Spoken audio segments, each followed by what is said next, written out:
Gulmira Baxadirovna kam ovqat yesam ham, ko'p ovqat yesam ham juda tez meni qornim dam bo'lyapti. Buning sababi nimada? Bilasizmi? Qorin dam bo'lishining asl sababi bu yerda faqat biz ichakda deb o'ylaymizda, lekin bu ichakda emas. Buning asl sababi biz ovqat hazm qilish sistemamizda, ya'ni oshqozonimizda.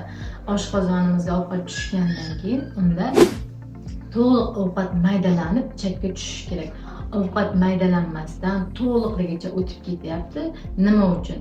Bizda bilasizmi, oshqozon kislotasi past. Shuni hisobiga bizda ovqat yaxshi oshqozonda ezib berilmaydi va ichakka, aynan qorin qismiga o'tganda bizda dam holatini beradi. Shuning uchun albatta biz ovqat hazm qilish sistemasini to'g'irlashimiz kerak.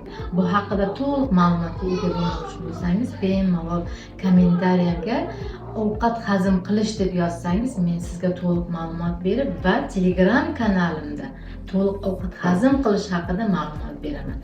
Agar kimda ovqat hazm qilishda muammo bo'lsa, bemalol jonli va offline, onlayn konsultatsiyalarni yozitishlaringiz mumkin.